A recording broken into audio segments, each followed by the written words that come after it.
Salam, salam outsider, le débrief commence maintenant. Le Barça l'emporte aujourd'hui 3-0 à l'extérieur sur le terrain d'Atlético Madrid, l'Atlético de Madrid. La vérité, c'est que l'Atlético de Madrid, cette saison à domicile au Wanda Metropolitano, ils sont invaincus. C'est une équipe qui est exceptionnelle. Ils n'arrêtent pas de gagner, sinon ils ont fait, je pense, 1 ou 2 matchs nuls. Donc le fait que le Barça vienne aujourd'hui et réussisse à gagner, déjà ça, c'est un exploit. Le deuxième exploit, c'est que le Barça réussisse à partir avec un clean sheet du Wanda Metropolitano, mais au-delà de cela, avoir réussi à claqué 3 buts.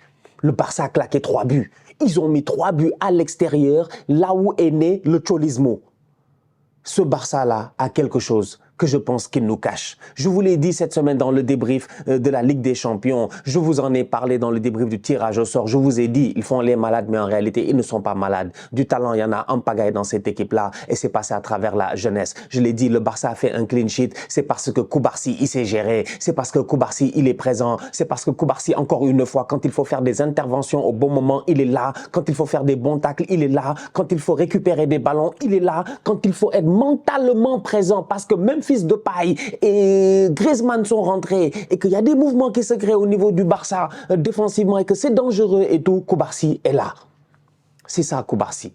Franchement, c'est ça, Koubarsi. C'est un gamin de 17 ans qui a juste la tête sur les épaules et qui en ce moment est en train d'enchaîner les top performances dans cette défense du Barça. Que dire du petit fort? Que dire du petit fort? Franchement, dire qu'il est fort, ce serait trop facile. Donc, on va attendre de voir ce que ça va donner. Mais en l'absence de Baldé, en l'absence de Cancelo, eh ben, il y a le gamin fort qui est obligé de jouer sur le côté gauche. Et lui aussi, aujourd'hui, malgré le fait que l'Atlético est une équipe qui a énormément d'expérience et des joueurs très talentueux, le petit s'en est sorti. Donc, globalement parlant, défensivement, je ne parle même pas de Marc-André Ter Stegen qui nous a sorti, je pense, l'arrêt de la saison. L'arrêt de la saison, double arrêt décisif, exceptionnel sur sa ligne, le Marc-André Ter Stegen. Le Barça, aujourd'hui, franchement, collectivement parlant, ils ont fait un très très bon match. Ils ont fait un très très bon match. Jules Koundé continue sur sa lancée, sur le côté, il est pertinent. À chaque fois qu'il monte, il y a un minimum de danger qui se crée. Il y a quelque chose qui se fait. Et défensivement parlant, aujourd'hui, il a réussi à tenir, même si le boy Riquelme est un boy qui est très dangereux. Et ça, on l'a vu cette semaine face à l'Inter. Franchement, je veux dire, il faut les saluer, il faut rendre à César ce qui appartient à César. Gagner à l'extérieur sur le terrain de l'Atlético Madrid, connaissant l'Atlético cette saison, c'est pas donné à tout le monde. On pourra dire peut-être que l'Atlético est fatigué parce qu'ils ont joué des prolongations. La vérité, c'est que le Barça aussi, ils ont joué. Et d'ailleurs, dans l'ironie, un tout petit peu, le Barça et l'Atlético qui se retrouvent aujourd'hui, les deux ont éliminé l'Inter et le Napoli qui ont joué et qui ont fait, je pense, un match nul. Bref, c'était pour dire à quel point je ne pense pas qu'on puisse réellement parler de physique. On peut dire qu'au niveau de l'Atlético, Antoine Griezmann n'était pas là en début de rencontre parce qu'il était blessé, il avait une petite gêne et tout. Peut-être que ça a changé certaines choses, mais je ne pense pas que ça aussi, ça a réellement changé certaines choses. Je pense que le Barça est venu et ils ont fait un match sérieux et appliqué. Et quand c'est fait de temps en temps, faut le saluer. Rafinha, il a été bon. Il a été très bon aujourd'hui. Franchement, il lâchait le ballon rapidement, efficace. 1-2 touches de balle rapides, des dribbles, hop, il redonne. D'ailleurs, il donne un bon ballon à Robert Lewandowski qui a juste été excellent. C'est le Lewandowski du Bayern. C'est lui qu'on connaît. C'est lui, Robert. C'est lui, Robert. Robert Lewandowski, c'est ça. C'est ce genre de joueur-là. Robert Lewandowski, c'est ça. Ses passes décisives pour Firmin Lopez, superbe centre, qui passe à ça des cheveux de Witsel, qui a sauté au maximum, mais qui ne pouvait pas le prendre. La précision, elle est là. Robert Lewandowski, c'est un joueur qui va au contact avec Savic, qui n'a pas peur, qui joue de son corps et tout, qui réussit à récupérer un bon ballon donné rapidement par Rafinha. C'est pas que le ballon, il est bon, c'est que c'est la vitesse d'exécution de Rafinha sur la perte de balle de l'Atlético. Comment Rafinha il récupère, hop, il donne rapidement à Lewandowski, qui réussit à caler, tac, cale le ballon, il réussit à se retourner et croise. C'est bien joué. C'est très bien joué. C'est un Barça qui avait un Lewandowski en feu aujourd'hui. Un Lewandowski qui donne une super passe décisive, comment il s'appelle, à João Félix, je vais en parler, pour qu'il vienne claquer son but. Dans les mouvements, dans tout ce qu'il a fait, il a été très bon. Et encore une fois, ça montre à quel point quand le Barça vient et joue d'une manière équilibrée, c'est-à-dire dans un système de jeu où tu as vraiment un ailier à gauche, un ailier à droite, que les deux peuvent permuter de faire ce qu'ils veulent, mais qu'au moins les latéraux, quand ils montent, ils ont un soutien offensif, eh ben ce Barça-là devient, je pense, beaucoup plus cohérent. Son football devient beaucoup plus fluide. Et peut-être que Lewandowski se retrouve beaucoup mieux que d'avoir des milieux de terrain à gauche et à droite, un Cancelo qui monte, qui dézone, des déséquilibres dans l'équipe et tout. Aujourd'hui, ils étaient très structurés. Franchement, très, très structuré. Ils ont sorti une belle rencontre. Gundogan au milieu de terrain, comme d'habitude, il enchaîne les belles performances. Maintenant, j'ai envie de parler de João Félix. Il faut le saluer. Il faut le saluer. Mais je m'inquiète pour lui. Parce que, comme j'ai dit, j'espère que le boy, il a un plan B. João Félix a marqué face à l'Atlético à l'aller. Il remarque aujourd'hui au retour. Il met un très beau but en finesse. Parce que vraiment, voilà, le positionnement est parfait dans la surface de réparation. Il a senti l'affaire. Il a réussi à... Voilà, il se démarquait des défenseurs. Il vient, il touche le ballon, mais juste comme il faut. Hein. Tu touches. Des fois, c'est pas besoin de. Tu sais, des fois, dans la surface, t'as pas besoin de bouler, de frapper, de mettre de. Non, juste touche le ballon, juste dévie le ballon, juste assez, en fait. Et c'est ce qu'il a fait sur la passe de Lewandowski. Et ça bat un gardien comme Oblak. Parce qu'à ras de terre, eh ben, il faudrait que tu ailles vraiment super vite pour arriver à toucher ce ballon de João Félix là. Donc, João Félix, franchement, cette saison, dans certains matchs, il nous a montré des choses extraordinaires. Le problème de cet enfant-là, c'est la constance. C'est qu'il n'arrive pas à faire les mêmes performances durant toute une saison. On dirait qu'il ne peut pas se concentrer. Il ne peut pas se concentrer pendant... Je ne sais pas, il est distrait. Il n'arrive pas à se concentrer sur une saison. João Félix a du talent, ça nous tous on le sait. Mais les années, elles avancent. Elles avancent. Là, il est là au Barça, on ne sait pas s'il va rester, s'il va repartir, est-ce qu'il va retourner à l'Atlético ou quoi que ce soit. Mais aujourd'hui, encore une fois, il nous a montré à quel point il est talentueux, à quel point avec sa finesse, il peut faire de la différence. Tout n'est pas une question de force, de puissance de temps en temps. Un tout petit peu de finesse, ça suffit. Donc, bien joué de la part de João Félix. Le Barça l'emporte aujourd'hui 3-0 face à l'Atlético Madrid. En toute honnêteté, je les salue. Je les salue. Au niveau d'Atlético, il y a de quoi avoir quelques déceptions. Morata, encore une fois, il fait pas, je pense, un super match. Llorente, ça a été compliqué. Le boy Riquelme, bon, en début de rencontre, tout ça, il a réussi à avoir une faute pertinente et tout. Je pensais Gundogan qui fait faute, mais sinon, mis à part ça aussi, son match, globalement, ça a été compliqué. Je sais pas, je pense que l'Atlético, ils ont tout lâché en Ligue des Champions. Ils ont tout laissé là-bas. Et aujourd'hui, voilà, c'était 3 points pour le Barça, 3 buts, 3-0. Top performance de la part des Coolers, encore une fois. C'est bien joué de leur part. Maintenant, d'un autre côté, ce qui est intéressant maintenant, et je pense que dans les prochaines semaines, il va falloir en parler parce que ça arrive très très vite, c'est que le Barça s'est géré. Le Barça a gagné 3-0, mais le Barça va jouer face à qui? Face au Paris Saint-Germain. Et oui, c'est là où ça devient intéressant.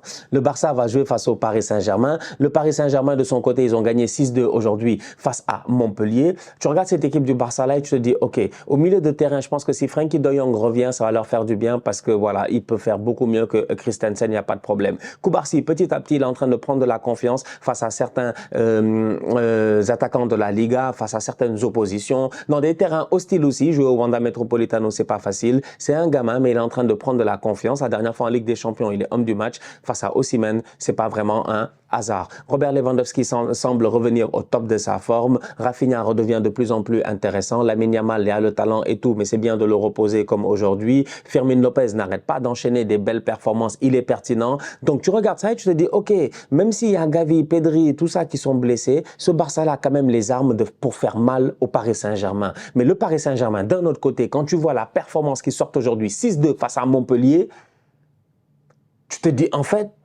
le premier ennemi du PSG, c'est le PSG lui-même. Erreur défensive Danilo Pereira. Sinon, peut-être qu'il gagne ce match 6-0. OK, TJ Savanier, tout ça, ils ont fait un bon match. Montpellier a été débrouillard et tout. Mais le PSG nous a fait aujourd'hui un match discipliné, un récital. Un récital. Aucun problème.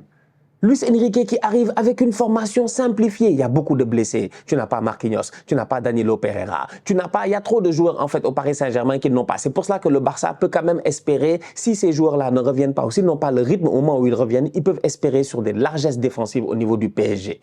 Parce que tu as un Hakimi qui monte, tu as un Hernandez sur son côté de temps en temps, il y a des espaces, tu as un Beraldo, il est bon, mais Danilo Pereira, le match qu'il a fait aujourd'hui, en tout cas, il a intérêt à ne plus le refaire parce que c'était pas assez sérieux. C'était pas assez sérieux. Donc, il y a des lacunes au niveau du Paris Saint-Germain défensivement, même si Donnarumma, il est très bon. Le PSG encaisse aujourd'hui 2 buts. Il y a un but sur penalty. Il y a un autre but. C'est pas sérieux. C'est défensivement que les gars sont pas gérés. Mais sinon, mis à part ça, quand Luis Enrique, il arrive avec un système de jeu assez simple, franchement, milieu de terrain A3, Ugarte, comment il s'appelle l'autre là, Vitinha, et puis Lee Kang, ça marche. Ça marche très bien. Ça marche très très bien, franchement. Sur les transitions, tout ça, offensivement, ça marche bien. Offensivement, ça marche bien. Défensivement, Tu as besoin, je pense, au niveau du Paris Saint-Germain, soit d'un Ugarte qui step up le niveau à un niveau exceptionnel, qui recommence à récupérer des ballons, genre N'Golo Kanté Prime, soit tu as besoin d'un vrai numéro 6, en fait, qui soit là pour soutenir tes deux axes centraux, parce que le parce que le Paris Saint-Germain, on en aura vraiment besoin face au Barça. Sur les transitions défensives, ils sont beaucoup trop vulnérables. Par contre, quand ils sortent avec le ballon et que les gars réussissent à se gérer au milieu de terrain, comme ils l'ont fait aujourd'hui, quand Vitinha est autant en forme, qu'il réussit à trouver des bons espaces, des circuits de passe, mais exceptionnels, franchement, mais le PSG est presque injouable. Ils sont fatigants. Kolo Muani fait un très bon match.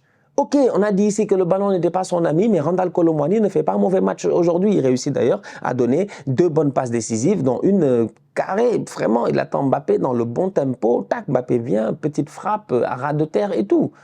Donc, dans un Paris Saint-Germain qui est quand même possiblement intéressant. Barcola a fait son match. Lui aussi, il est très talentueux. Il est très jeune, il faut être patient, mais il est très talentueux. Le Paris Saint-Germain a de quoi faire mal le Barça. Je pense que c'est un match où il y aura beaucoup de buts.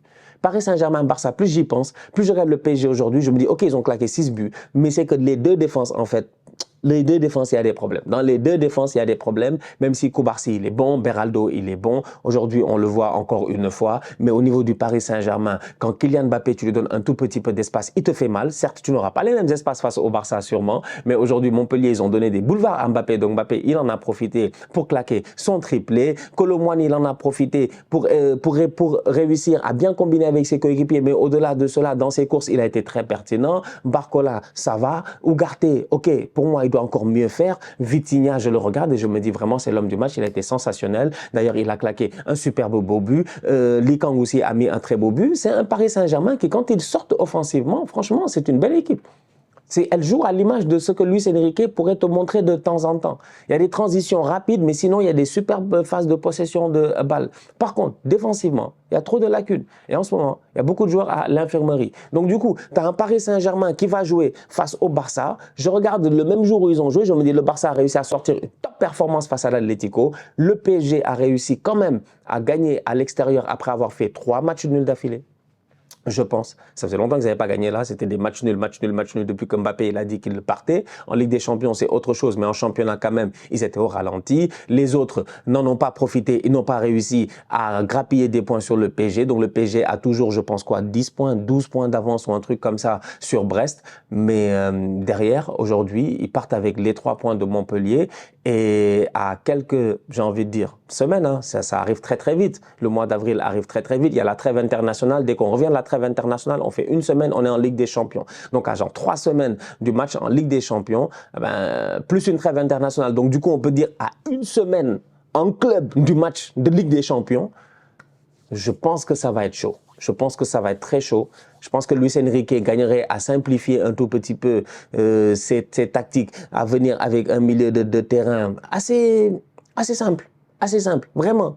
Balance ton 4-3-3, fais balancer tes ailiers, fais jouer Kolo Muani, Gonzalo Ramos, que le meilleur gagne, que le plus guerrier soit le plus actif. Laisse Kylian Mbappé sur le côté pour qu'il réussisse à plonger quand il le faut. Ousmane Dembélé ou Barcola, quand Dembélé sera guéri des tympans, on va voir ce que ça va donner. Mais il y a moyen, en fait, pour Luis Enrique d'aller vraiment faire mal, je pense, à ce Barça-là. D'un autre côté, la même chose, il y a moyen à ce Barça-là, avec l'expérience de Lewandowski, avec aussi aujourd'hui la fougue de la jeunesse, parce qu'aujourd'hui, c'est quand même Firmine, Fort et puis Koubarsi qui ont presque porté cette équipe-là. C'est des gamins quand même, hein, c'est des gamins du Barça. Je pense que ça peut donner un très très bon match de football. Donc voilà, Paris-Montpellier 6-2, Barça-Atlético 3-0. La famille, on se capte très bientôt pour un nouveau débrief. D'ici là, continuez à liker, on continue à partager. On s'abonne. On est ensemble, on reste en santé, c'est le plus important. Tous outsiders.